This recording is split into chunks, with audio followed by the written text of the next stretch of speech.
உங்களை பார்த்தா பாவமா இருக்கு மீனா. கடைசியா உங்களை வீட்டை விட்டு துரத்திட்டாங்க போல இருக்கு. ஆக மொத்தம் நம்ம 3 பேருமே இப்ப அந்த வீட்ல இல்ல. எனக்கு வருத்தமா தான் இருக்கு. என்ன மாதிரி இப்ப உங்க 2 பேராலையும் அந்த வீட்ல வாழ முடியல. ஆனா ஒரு விதத்துல எனக்கு ஒரு ஆறுதல் இருக்கு. என் நிலைமை இப்ப உங்களுக்கு புரிஞ்சிருக்கு. ஹஸ்பண்ட் கூட இல்லாம இருக்கிறது எவ்வளவு பெரிய கஷ்டமான விஷயம்னு இப்ப நீங்க ரியலைஸ் பண்ணிருப்பீங்க. மறுபடியும் நம்ம 3 பேரும் அந்த வீட்டுக்குள்ள போகணும்னா நான் சொல்றது கேளுங்க. மனோஜ் தான் இந்த ஜென்மத்துல என் ஹஸ்பண்ட். விஜய் ஆண்டி தான் என்னோட மாமியார். அடுத்து என்ன? அண்ணாமலை அங்கிள் தான் உங்க மாமனாரு, அதானே சொல்ல போறீங்க?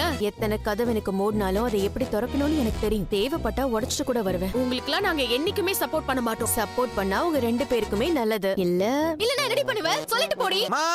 என்ன வெளியில போய் சாப்பிட சொல்றாமா அந்த முத்து. ரவி, நீ மனோஜுக்கு டிஃபனை கொடு. மனோஜ் வேலை செய்ய மாட்டாமா? நாங்க 2 பேரும் மட்டும் கஷ்டப்பட்டு இருக்கணுமா? எல்லாரும் ஆளுக்கு ஒரு வேலை செய்யறாங்க. நீ செஞ்சா என்ன? எல்லா வேலையும் ஒழுக்கமா செஞ்சுட்டு இருந்த மீனாவே அனுப்பிச்சு விட்டோம். இப்ப நம்ம தான் எல்லா வேலையும் செஞ்சாகணும். ஒன்னா நம்பர் சோம்பேறி பாவன். அத மறைக்கிறது தான் படிச்சவன் சொல்லிட்டு இருக்கான். நம்ம வீட்டுக்கு வேலை செய்யறதுக்கு யாராவது ஒரு ஆளை பார்க்க போறேன். அப்படி வேலை செய்ய வர்றவங்களுக்கு சம்பளம் மனோஜ் தான் கொடுக்கணும். நீ பெரிய பெரிய படிப்பெல்லாம் படிச்சவன், பெரிய தொழிலதிபர். இப்ப வேலைக்கு வரவங்க யார் நல்லவங்க கெட்டவங்க தெரியறதே இல்ல. நீங்க சில நேரத்துல வீட்ல வேற தனியா இருக்கீங்க. உங்களை ஏதாவது பண்ணிட்டு வீட்ல ஏதாவது எடுத்துட்டு வந்தாங்க என்ன பண்றது? டேய், என்னடா பேசுற?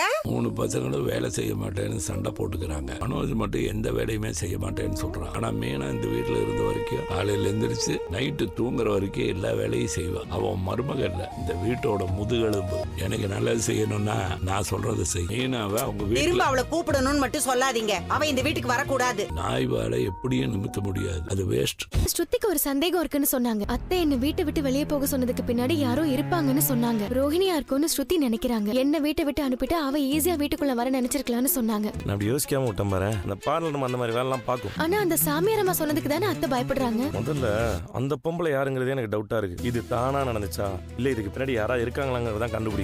என்ன ப்ரோ, என்ன டல்லா உட்கார்ந்திருக்க? பாஸ் அதுக்கெல்லாம் கவலைப்படுறவர் இல்ல. அவர் டல்லா இருக்க வேற ஏதோ காரணம் இருக்கு. You are correct Jeeva. நான் நிறைய படிச்சிருக்கேன். நான் பார்க்கிறதுக்கும் ஸ்மார்ட்டா இருக்கேன். ஆனா என் லைஃப்ல நான் நினைச்சது எதுவுமே நடக்க மாட்டேங்குது. நடக்கிற மாதிரி நினைக்கணும். பாஸ், உங்க லைஃப அனலைஸ் பண்ணி பாத்துக்கிட்டு இருக்கும்போது எனக்கு ஒரு விஷயம் தோணுது. உங்க மேரேஜ் லைஃபே சரியா அமையல. அதனாலதான் நீங்க எப்ப பார்த்தாலும் ஸ்ட்ரெஸ்ஸாவே இருக்கீங்க. நீங்க இன்னொரு மேரேஜ் பண்ணீங்கன்னா எல்லாம் சரியாயிடும் பாஸ். அதுக்காக தான் நான் எப்படியாவது டிவோர்ஸ் வாங்கணும்னு பாக்குறேன். ஆனா இந்த ரோகிணி அதுக்கு ஒத்து வர மாட்டேங்கிறா. ப்ரோ, ஒரு சூப்பர் ஐடியா கிடைச்சிருக்கு ப்ரோ.